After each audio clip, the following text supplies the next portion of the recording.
অবরুদ্ধ নিশীথ লিখেছেন তেজস্মিতা মুর্তজা। পর্ব ৩৩। সতর্কতা। শুধু এই পর্বটিতে কিছু অপ্রীতিকর ভাষা রয়েছে। গেইটের সামনে দাঁড়িয়ে কবিরকে জিজ্ঞেস করল, জামাই জামাই লাগতেছে আমায়? কবির মুচকি হাসল।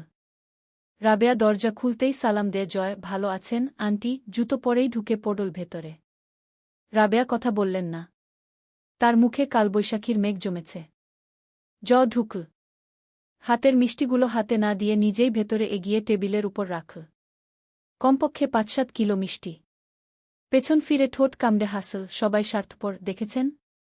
স্বার্থের কাছে সম্পর্ক, স্নেহ, আদর, আচরণসহ সব বদলে যায়। জীবনও। এর আগেরবার এসেছিলাম, আপনি আপনাকে আম্মা ডাকতে বলেছিলেন। কারণ আমি এতিম, খুব মায়া হয়েছিল আপনার। এর মাঝে আপনার কিছু ক্ষতি করেছি, আজ জবাবই দিচ্ছেন না। সুযোগ হলে জুতো তুলতেন আমার মুখে। অথচ আজও কিন্তু আমি সেই এতিমই আছি, নাকি বাপ মা বেঁচে উঠেছে আমার? এমন কেউ নেই দুনিয়ায় যে নিঃস্বার্থ ভালোবাসে। এই জন্য আমার মানুষকে ভালো লাগে, তারা সচেতন, খুব বোকা না। আপনাকেও ভালো লাগছে। বিকৃত মস্তিষ্কের জয়। তার যুক্তি ও ধারণা মানুষ সমাজে তুলে ধরার উপযোগী নয়। যার কাছে পাপকে পাপ মনে হয় না, সে পাপ এবং পাপীর মধ্যে। আশপাশ দেখে জিজ্ঞেস করল, অন্তিকাছে? রাবেয়া কথা বললেন না। উনাক দেখে যতটা নিরুপায় লাগছিল, তার চেয়ে বেশি দৃশ্যমান চোখের তারায় জয়ের জন্য ঘৃণা। জয় ক্লান্ত ভঙ্গিতে হাত দুটো মাথার উপরে তুলে শরীর বাঁকাল। আচ্ছা, আপনি ওকে জানিয়ে দেবেন। আমাকে আবার খুব ঘেন্নাটেন্না করে নিশ্চয়ই। আমি আবার আমার হেটার্সদের সামনে বেশি ঘুরঘুর করি। তখন মানুষ কটমটায়, কিন্তু সাহসে জোটে না কিছু বলার। তখন নিজের শক্তিকে অনুভব করি। তখন আবার একবার বুঝি আমি শক্তিশালী। ভালো না ব্যাপারটা? অসভ্যর মতো অল্প হেসে সিরিয়াস হল, কাহিনী হচ্ছে, আমাদের বাড়ির বুয়েরা বাপের বাড়ি পড়ে থাকে না। শুক্রবার আর্মিনকে তুলে নিতে আসব। এখানে তেমন কিছু করতে হবে না। খুব বেশি লোক আসবে না বরযাত্রী হয়ে। যাদের না বললেই না, টুকটাক ভাইব্রাদার আসবে কয়েকজন। ২০-২৫ জনের মতো। আপনাদের কোনো ঝামেলা করতে হবে না। বৃহস্পতিবার বাজার পাঠিয়ে দেব। সকালে বাবুর্চি চলে আসবে। টুকটাক সহযোগিতা করলে ওরাই সব করে ফেলবে। রাবেয়ার চোখে মুখের বিরূপতা অগ্রাহ্য করে এগিয়ে গেল ভেতরের দিকে। ভেতরে ঢুকতেই থমকে দাঁড়াল। পলাশের কাছ থেকে ফিরে একগাদা কাপড় চোপড় ভাঁজ করতে লেগেছে অন্তু। পেছন ফিরেছিল। জয় ঠোঁট দুটো ফাঁক করে একটা ঢোক গিল। নিয়ন্ত্রণহীন চোখ দুটো মাথা থেকে পা অবধি স্ক্যান করে অন্তুকে। ঠোঁট কামড়ে সামান্য হেসে ডাকল, ঘরওয়ালি। অন্তু পিছনে তাকায়। নির্বিকার, নির্লিপ্ত চাহনি। পুনরায় নিজের কাছে মনোযোগ দেয়া। জয় হেলেদুলে হেঁটে গিয়ে বারান্দায় দাঁড়ায়।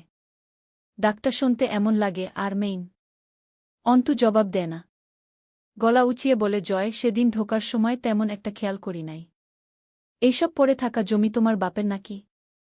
হলে অন্ততপক্ষে দত্তরটা ভালো পাব। তোমাকে বিয়ে করার কিছু তো বেনিফিট হবে। ফোন ভাইব্রেট হচ্ছিল, নাকমুখ কুচকে রিসিভ করল, সম্বন্ধীর পোলা। তোর বউ মরার সংবাদ দিলে একটা ললিপপ খাওয়াব। রাহাত মিনমিন করে বলল, ভাই, আমার তো বউ নাই। কিন্তু আপনার বউ মানে ভাবিজানরে নিয়া কিছু বলার জন্য কল দিছি। জবাব না দিয়ে শীষ বাজালো দুবার। আপনি কি গেছেন শ্বশুরবাড়ি? ভাবি বাসায় পৌঁছাইছে। চুপচাপ কলটা কেটে দিল। রুমে এসে অন্তুর বিছানার উপর টানটান হয়ে শুয়ে পড়ল জুতো পরা অবস্থায়। পাশেই বসে অন্তু মনোযোগ দিয়ে কাপড় ভাঁজ করছে। চোখ দুটো বুজে শান্তভাবে জিজ্ঞেস করল, কোথায় গেছিলে? ভাবিকে ডাক্তারের কাছে নিয়ে গেছিলাম। আর কোথাও যাওনি কেন? পলাশের সাথে কফিশপে গেছিলাম। চোখ বুজেই হাসল নিঃশব্দে। হাসিমুখে বলল, কেন?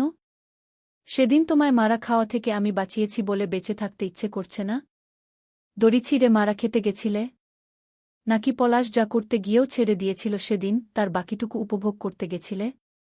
এমন একটা অশিষ্ট, নোংরা কথায়ও বিশেষ কোনো প্রতিক্রিয়া পরিলক্ষিত হল না অন্তুর মাঝে। যেন সে অতিস্বাভাবিক কিছুই শুনছে মাত্র।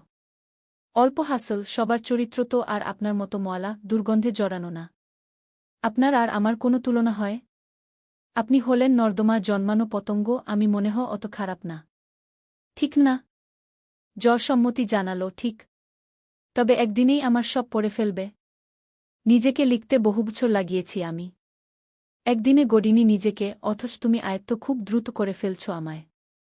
Not fair, Gharwali. অন্তুর মন বিদ্রোহ করে ওঠে, আপনার মতো নিচু মানের উপন্যাস পড়ার আমার রুচি কোথায়? আমির কথাগুলো চেপে জিজ্ঞেস করল, মহাভারত পড়েছেন? পুরোটা পড়িনি। শকুনি মামা নিশ্চয়ই আপনার খুব প্রিয়? দুর্যোধনকেও ভালো লেগেছিল। স্বাভাবিক। আসল কথা বলো। শকুনি মামা বলেছিলেন, সুগন্ধ, দুর্গন্ধ এবং মানুষের স্বভাব কখনো লুকায়িত থাকে না। অর্থাৎ এগুলো আবিষ্কার করার জন্য বেশি খাটুনি করার প্রয়োজন নেই। যার কাছে যা নেই সে তার মর্যাদা বা কুফল কিছুই বোঝে না। একজন সম্মানী ব্যক্তি আরেকজনের সম্মানকে খেলার বস্তু মনে করবে কোন দুঃখে? যার চরিত্র ভালো সে অন্য কারো চরিত্রকে বাজারে তুলতে পারে? মাথা নাডল পারে না। কথা ঠিক, আমার সম্মান নেই, আমি তোর সম্মানের মর্যাদা বুঝি না, ভবিষ্যতে বোঝার কোনো সম্ভাবনাও নেই। কিন্তু এখন তোর ভণ্ডামি তোর কাছে রাখ। পলাশ, মুস্তাকিনের সাথে নির্জনে সাক্ষাৎ করে আমার সামনে তোর সন্ন্যাসী সাজার চেষ্টা খুবই ভালো লাগছে আমার। তবুও এই ধরনের বালের প্যাচাল এখানেই থামা, নয়তো বালিশ চাপা দিয়ে খুন করে রেখে যাব। তোর লেকচার আমার কোনো কালেই ভালো লাগে না। মারা ভালো কাজ, কিন্তু ভালো কাজ আমি করি না। মারার হলে ঠুকঠাক মেরে ফেলে রাখা কোনো কাজের কথা না। মারলে কোনোদিন জানটা একটানে বের করে নেব। যা বলতে এসেছি শোন। অন্তু ভাঁজ করা কাপড় র্যাকে সাজিয়ে রাখার জন্য উঠে দাঁড়ায়। আবার টান হয়ে শুয়ে বলল, শুক্রবার দিন লোক আসবে ও বাড়ি থেকে। মার্কেট করতে হবে। ভাবি বলল, আজকাল নাকি মার্কেট মেয়েরা নিজেরা করে, তোমাকে নিয়ে যেতে বলেছে মার্কেটে। তাছাড়া মাগি মাইনসের বাজার জীবনে করি নাই, ওসব বালছাল আমি কিনতে পারব না। কাল সকালে তৈরি থেকো। আপনাদের পছন্দ মতো কিনলেই চলবে। ফ্যাশন নিয়ে আমার কোনো সেন্সিটিভিটি নেই। জয় খুঁটিয়ে দেখে অন্তুকে। নারীদেহের প্রতিটা ভাজে জয়ের পুরুষ নজর পরিভ্রমণ করে শেষ অবধি থামে অন্তুর কাঁধ থেকে বুক অবধি। নিঃশ্বাস ভারী হয়। জোরে করে শ্বাস ফেলে ঘাড় ঘুরায় অন্যদিকে। তখনই অন্তু বলে ওঠে, কিন্তু আমার একটা শর্ত আছে। জয় বালিশটা খাটের বক্সের সাথে হেলান দিয়ে তাতে পিঠ এলিয়ে দিয়ে বলল, এমন ভাব করছ যেন আমি সব শর্ত মঞ্জুর করতে চেয়ে তোমায় ও বাড়ি নিয়ে যাবার প্রস্তাব দিয়েছি। বিয়ে হয়েছে, তুমি দায়বদ্ধ। কি শর্ত দেবে? সিনেমার হিরোদের মতো আলাদা শোয়াবে? অন্তু কথা বলল না। খ্যাক করে উঠল, নাটক করো না, কি চাও বলো। আস্তে করে উঠে পা ঝুলিয়ে মাথা নত করে বসে দুহাতের তালু বিছানায় ঠেকাল। কুড়িগ্রামে আব্বুর কিছু পৈতৃক জমি আছে। মেজ চাচা সেটা দখল করে আছে, সেখানে নিজের খামার দিয়েছে। পলাশের পাওনা ছাড়াও আব্বুর বেশ কিছু ঋণ আছে। প্রতিদিন বাড়ি বয়ে লোক আসছে। আব্বু যাওয়ার পর ওরা ভয় পাচ্ছে আমরা হয়তো টাকা আর দেব না। তাগাদা বেড়েছে। আপনি জমিটা কাকার কাছ থেকে দখল নিয়ে সেটা বিক্রি করে টাকা এনে দেবেন। খামার পরিষ্কার না হলে ক্রেতা রেজিস্ট্রিতে যাবে না। জয় কিছুটা সময় নিয়ে মাথা তুল চোখা স্বরে বলল, আমাকে তোমার দখলদার মনে হয়? অন্তু অবাক হবার ভান করে সামান্য হাসল, আপনার মনে হয় না? শুধু আমার কেন, সবারই মনে হয়। রাজনীতিবিদদের কাজ কি? দখল করা। সেটা হোক ক্ষমতা, সম্পত্তি, মানুষের অধিকার অথবা জনসাধারণের জীবনের সুখ। আপনাদের নৈতিক দায়িত্ব দখলদারি। তবুও লোকে আপনাকে পছন্দ করে? হতাশ আমি। জয় বাঁকা হেসে ঘাড় ঘুরাল, কারও পছন্দের হতে আসিনি দুনিয়ায়। বেঁচে থাকার জন্য এসেছি, নিজের মতো করে বাঁচব। বেশ শান্ত দেখাল জয়কে। কাল মঙ্গলবার। সকালের গাড়িতে কুড়িগ্রাম পৌঁছাতে বেলা 11:30টার মতো বাজবে। কাল রেজিস্ট্রি না হলে আগামী পরশু, বুধবার হবে। টাকাটা এনে হিসেব করে নিজ হাতে পলাশকে দিয়ে আসবেন।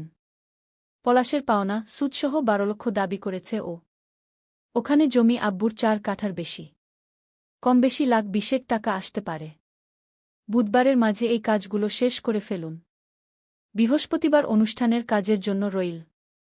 আদেশ করছ? আপনার মনে হচ্ছে? না। অন্তু হাসল, তাহলে করছি না। তুমি যাবে না কেন সাথে? আপনি যাচ্ছেন তো? চলবে। ভরসা করছ? আপনার মনে হচ্ছে? না। তাহলে করছি না। জয় মৃদু ধমকে উঠল, আমি একা গিয়ে কার বাল ছিঁড়ব ওখানে? কাউকে চিনি আমি? কল করবা আমি? বলে দেব সব। আর এটুকু যদি সামলে নিতে না পারেন তাহলে আর মাস্তান হওয়ার ফায়দা কি? অন্তর সূক্ষ্ম অপমানে জয় ধৈর্যহারা হয়ে উঠল। এক চোটে বসা থেকে উঠে অন্তুর পেছনের চুলগুলো মুঠো করে ধরে হিঁচড়ে পিছনে ঠেলে নিয়ে গেল। তাতে সবে গুছিয়ে রাখা কাপড়ের র্যাকটা উল্টে পড়ে যায়। অন্তু পিঠটা সজোরে ধাক্কা খায় দেয়ালে। পিঠে আঘাত পেতেই অন্তু থাবা দিয়ে খামচে ধরে জয়ের কলার। বুকের উপর আঁচ লেগে চামড়া উঠে যায় জয়ের বুকের। অন্তু ছাড়ে না। মাংসাশীর মতো খাবলে ধরে চিবিয়ে বলে, মাস্তান নন আপনি, আপনি কুকুর। ভুলটা শুধরে নিয়েছি। এবার ছাড়ুন। মানুষের ভুল হয়ে যেতেই পারে। মাস্তান তো ভালোই, আপনি কি আর তেমন? রাস্তায় রাস্তায় কিছু কালো কুকুরেরা ঘুরে বেড়ায় না? মানুষ দেখলেই হামলে পড়ে। আপনি তাই? এক অদ্ভুত প্রতিক্রিয়া দেখাল। ও বোধহয় শুনতে পেল না অন্তুর ভৎসনাগুলো। পাছড়াপাছড়িতে অন্তুর ওড়না পড়ে যায় একপাশ থেকে। এর আগেও দেখা হয়েছে এভাবে অন্তুকে। তখন যে চাহিদা জাগেনি, তাকিয়ে থাকতে ইচ্ছে করেনি, এমন নয়। পরিস্থিতির প্রতিবন্ধকতায় চাপা পড়েছে শেষ। আজ হল না, ক্রমশ তীব্র পৌরুষ দেহটা পাগলামি শুরু করল জয়ের। বুকের আঁচড়ে যখন জ্বলন উঠেছে, জয়ের শরীরটা আচমকাই অন্য চাহিদায় মনোযোগ পেল। অন্তু সুন্দরী, এত কাছ থেকে আরও বেশি লাবণ্যময় লাগছিল। ক্ষুধার্ত জয়ের এত কাছে হাতের থাবায় মেয়েটাকে পেয়ে, এত কাছ থেকে ছুঁয়ে থেকে জয়ের ক্ষুধাটা জেগে উঠল। ২৭ বছরের যুবক ছেলেটার সামনে অন্তুর ক্ষিপ্ত নিঃশ্বাসে উঠানামা করা বুকটা নেশাদ্রব্যের ন্যায় লাগল। জয়ের নিঃশ্বাস ভারী হল, পশমে ঢাকা বুকের ভেতরটায় আলোড়ন উঠল। অন্তুর চুলে থাকা হাতটা শিথিল করে অপর হাত দিয়ে অন্তুর একপাশে ঝুলে থাকা ওড়নাটা একটু একটু করে টেনে নিয়ে হাতের মুঠো গোছাতে শুরু করল। অন্তু থমকে যায়। অন্যমনস্কভাবে অদ্ভুত স্বরে বেহায়ার মতো আবদার করে, একটা চুমু খাই তোমার ঠোঁটে। অন্তুকে প্রতিরোধ করার সময়টুকু দেয় না জয়। বিড়বিড় করে ওঠে, মেয়ে মানুষ জীবনে স্বীকার করবে না। দাড়িগোফের মুখটা অন্তুর ঠোঁটে লাগায়। শক্ত একটা চুমু। অন্তুর ওড়নাটা তখনও জয়ের হাতে পিষে যাচ্ছে। যতটা জোর জয় সুতোর ওড়নাতে দিচ্ছিল, ঠিক ততটা হিংস্র হয়ে ওঠে তার ঠোঁট এবং অপর হাতটা। অন্তু জয়কে বাধা দিতে হাত তুলতেই ওড়নাসহ হাতটা চেপে ধরে অন্তুর চোয়ালে অপর হাত গেড়ে দেয়। অন্তুর হাতের কবজির নিচের রক্ত চলাচল বন্ধ হয়ে যেতে চায়। জয়ের হাতের রিস্টলেটের আঁচড়ে নরম হাতের চামড়া বিদীর্ণ হয়। এভাবে কেটে যায় মিনিটখানেক। জয় সরে দাঁড়ায়। হাঁপিয়ে উঠার মতো জোরে জোরে বিক্ষিপ্ত শ্বাস ফেলতে ফেলতে বলে, এবার কি বলবে? ধর্ষক? চলবে তাই বলো। আর এক মুহূর্ত দাঁড়ায় না। অন্তুর ওড়নাটা হাতের মুঠো পেঁচিয়ে বেরিয়ে যায় ঘরের বাইরে। অন্তু শান্তভাবে জয়ের যাওয়ার দিকে কিছুক্ষণ চেয়ে থেকে থুহ করে দুবার থুতু ফেলে মেঝেতে। হাত দিয়ে ঠোঁট ঘষে। আবার থুতু ফেলে। ওপরের দিকে তাকিয়ে তাচ্ছিল্য হাসে, আমার স্বামী এই কুকুরটা। এভাবেই সহ্য করতে হবে প্রতিবার যখন কাছে আসবে? কি বিধান আপনার? মানা করলে নাকি আপনার ফেরেশতারা অভিশাপ দেয়? আপনি মহান, মালিক আমার। অন্তিক আবার একটা ছোট্ট দোকানের খোঁজ করেছে। মানুষের ব্যক্তিত্ব নষ্ট হতে বাধ্যতামূলক একবার ব্যক্তিত্বহীনের মতো কাজ করাই যথেষ্ট। অন্তিকের জন্য তার পরিবারের সাথে যা হয়েছে তা সে ভুলতে পারে না। সব ভুলে নিজেকে সংসারে সক্রিয় করার মনোবলটুকু নিঃশেষ হয়ে গেছে কোথাও। রাতে মার্জিয়া বলল, আমির এসেছিল। সে কোনো প্রতিক্রিয়া দেখায়নি। যেভাবেই হোক বিয়ে হয়ে গেছে, আব্বু নিজে বিয়ে দিয়ে গেছে। আর বলার কি থাকে? অন্তিকের কাছে আমির নর্দমার পচা নাপাক ময়লা। যা ঘৃণ্য বর্জনীয়। তার কারণে অন্তুর সাথে যা হয়েছে তা ছিল অপরিকল্পিত। অন্তুর জন্য কলিজা ফাটে, অথচ সান্ত্বনা দেবার ভাষা নেই। আবার মনে হয় ওর বোন এমন দুর্বল নয়। অন্তুর কাছে যুক্তি, ধৈর্য, কথার বান, প্রতিরোধ ও প্রতিবাদের সাহস সব আছে। অন্তু বারান্দায় এক কাপ করা চা আব্বুর বসার চেয়ারখানাতে রেখে আব্বুকে জিজ্ঞেস করল, তুমি চাতে চিনি খাও না কেন বলো? পানসে লাগে না? আমি তো জীবনে তোমার চা মুখেও দিতে পারি না। আমজাদ সাহেব বেতের তৈরি রকিং চেয়ারে বসা। চেয়ারটা তিনি যেদিন শখ করে বানিয়ে আনলেন, কি যে খুশি লেগেছিল মুখে চোখে। গাম্ভীর্যের পেছনে এক শৌখিন মানুষ ছিলেন। অন্তু চেয়ারে হেলান দিয়ে আব্বুর দিকে চেয়ে থাকে। আজ কোনো কথা বলছে না, জবাব দিচ্ছে না। অন্তু ছটফট করে উঠল, কি হয়েছে তোমার, আব্বু? কথা বলছ না কেন? তোমার অভিমান সহ্য করার সাধ্য আমার নেই। তোমরা আর কত কি সহ্য করাবে আমাকে? অনেকক্ষণ পর বললেন আমজাদ সাহেব, তুই চলে যাচ্ছিস অন্তু? ওই বাড়ি কিন্তু যাব না আমি। তুই আসিস রোজ, আমি এখানেই থাকব। অন্তু চমকে উঠল। একথা কেন মাথায় আসছে? অন্তিক এসে বসে আব্বুর চেয়ারটায়। আব্বুর অবজবটা মিলিয়ে যায়। অন্তু চারদিকে তাকায় আকুল হয়ে। অন্তিক জিজ্ঞেস করল, চাটা আমি খাব? একটু চিনি এনে দিবি? দুই ভাইবোন অনেকক্ষণ যাবৎ চেয়ে থাকে একে অপরের চোখের দিকে, ঘোর নীরবতায় কাটে ততক্ষণ। অন্তু পরে উঠে দাঁড়ায়। ছোট চিনির কৌটা এনে 2 চামচ চিনি দেয় অন্তিকের কাপে। অন্তিক যেন লজ্জিত বোধকে পাত্তা না দিয়ে বলে, চা আব্বুর জন্য বানিয়েছিলি, তাই তো? বড় ভাই বাপের মতো হয়। চাটা খাওয়া খুব বেশি অসঙ্গতি হবে না। আমি তোর তেমন ভাই নই অবশ্যই। ঠিক বলেছি? এমন ভং ধরিস কথাবার্তায় যেন খুব শিক্ষিত আর বিজ্ঞ তুই। অনার্স পাশ নাই করতে বরের মালা গলায় তুলেছিস। আমার সামনে বুজুর্গি কথাবার্তা বলতে আসবি না। বিরক্ত লাগে। অন্তুর ঠ্যাস মারা কথাতেও অন্তিক হেসে ফেল। পাপ আর বিদ্যুৎ প্রথমে এদের নিজেদের বাপকে মারে শুনেছি। আমার পাপও ছাড়েনি আমায়। অনেকক্ষণ মাথা ঝুঁকিয়ে চুপচাপ বসে থেকে বলে অন্তিক, পলাশ কি করেছিল তোর সাথে? পলাশের ব্যাপারে কিছু জানিস? এমন কিছু যা জানা উচিত আমার। প্রসঙ্গ এড়িয়ে নিজে প্রশ্ন করল অন্তু। সকাল 11টার দিকে অন্তিককে সাথে নিয়ে অন্তু রওনা হয় মুস্তাকিনের ফ্ল্যাটের উদ্দেশ্যে। আয়নার সামনে দাঁড়িয়ে চুলগুলো হাতে খোপা করার মুহূর্তে রাবেয়া রুষ্ট কণ্ঠে বললেন, বোরকা ছাড়ছিস? এমনে চলাফেরা করে মেয়ে মানুষ? জাহান্নামী হয়ে গেছিস তুই? আল্লাহরে ভয় লাগে না? বেপর্দা বেহাজাদের মতন চলাফেরা করতে শিখছিস? অন্তু খোপাতে ছোট্ট ক্লিপ লাগাতে লাগাতে বলে, কিসের পর্দার কথা বলছ, আম্মা? বেশ্যার শরীরে বোরকার পর্দা? যে মেয়ে পুরুষ ঘরে ঢোকায় তার পর্দা? মাছি তাড়ানোর মতো হাত নাড়ে অন্তু, মূর্খ তুমি। মনের সান্ত্বনায় পর্দা করে রাস্তায় বের হয়ে মানুষের যে নোংরা ভাষাগুলো শুনব, তাতে পাপ বাড়বে, আম্মা। কি বলো তো, মানুষের আসল পোশাক সম্মান। তা আছে আমার? কাপড়ের পোশাকে শরীর ঢাকলেই কি আর না ঢাকলেই বা কি? নেহাত সভ্যতার খাতিরে পোশাক পরা। যখন সম্মানের ভূষণ দেহ থেকে খুলে পড়ে গেছে, কিসের পোশাক গায়ে চড়াব? লোক দেখানো হয়ে যাবে না? আর ওটাকে রিয়া বলে।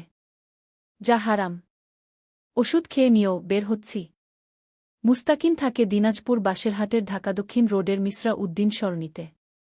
ফ্ল্যাট বলতে 6 তলা বাড়ির 1 ইউনিট।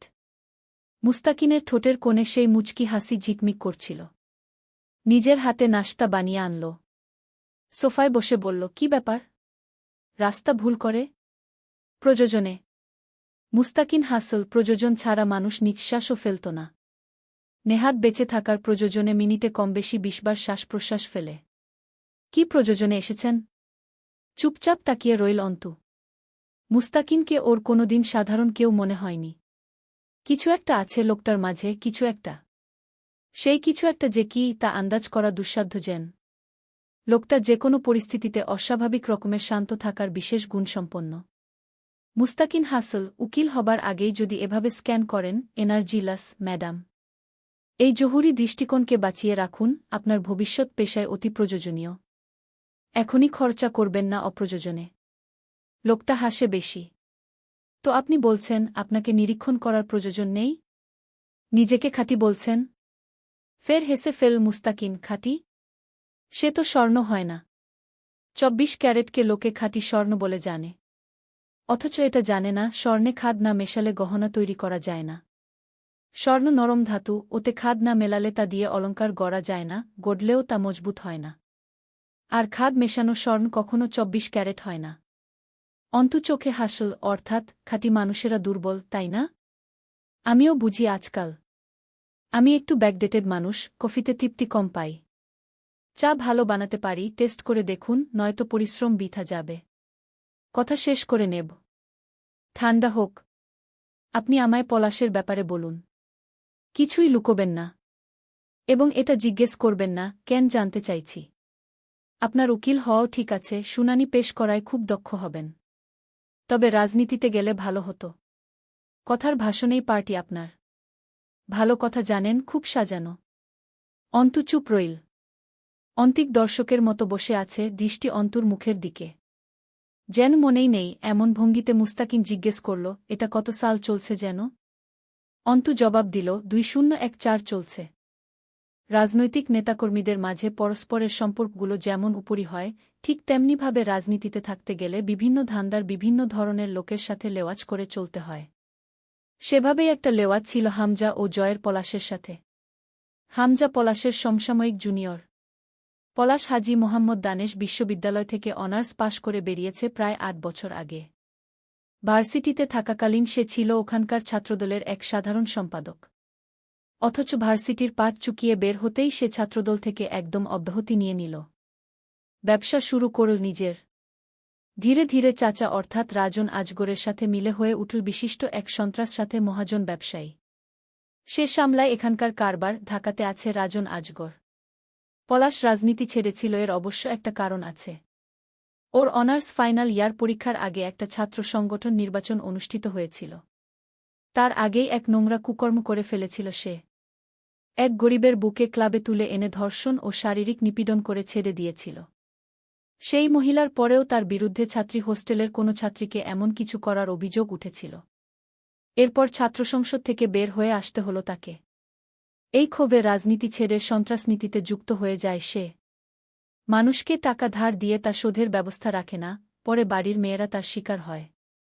যা অন্তুর সাথে হয়েছিল জানে সবই। কিন্তু সে জানত না, অন্তুদের মতো রক্ষণশীল পরিবারের কেউ পলাশের কাছে ভিড়বে। পলাশ ছাত্ররাজনীতি থেকে বেরিয়েছিল কেবল নিজের অমানুষিক মস্তিষ্কের চাহিদাগুলো চরিতার্থ করবার জন্য।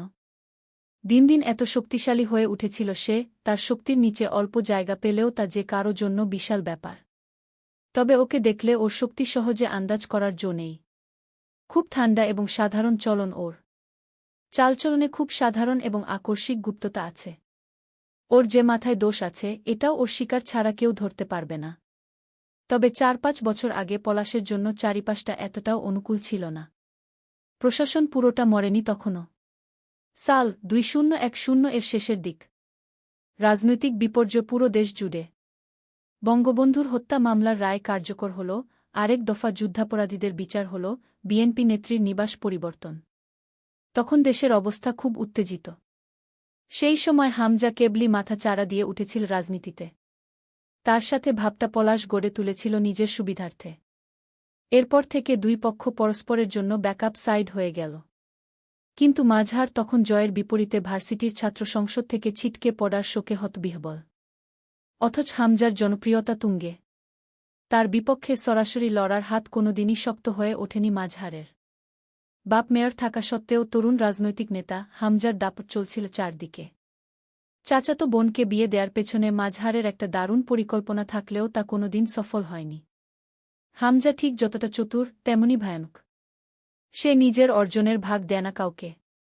পলাশের সাথে নিয়মিত উঠাবসা শুরু করল। এরপর সমস্যাটা তৈরি হয়েছিল হামজা ও জয়ের বেপরোয়া চলন নিয়ে। মাঝহার পলাশকে খুব মান্য করে চললেও আর হামজার কাছে পলাশ তেমন একটা আধিপত্য বিস্তার করতে পারেনি কোনোদিন। আরও বহুত ব্যাপার আছে যেগুলো শুধু ওরা জানে। ওরা আপনার না জানা ভালো। মুস্তাকিন কথা শেষ করল। অন্তু উঠে দাঁড়ায়। আমিরের ব্যাপারে কি জানেন? আমির এক যুদ্ধাপরাধীর ছেলে। খুব সংক্ষেপে জবাব দেবার চেষ্টা করছিল মুস্তাকিন। অন্তু বেরিয়ে আসে মুস্তাকিনের ফ্ল্যাট থেকে। রাস্তা পার হবার জন্য দাঁড়াতেই নজরে আসে ছোট্ট একটা মেয়ে বাবার সাথে রাস্তা পার হচ্ছে। অন্তুর বুকটা ধরাস করে ওঠে। তখনই ডান হাতটা চেপে ধরে অন্তিক। তারা দেয়, রাস্তা ফাঁকা, চল পার হই।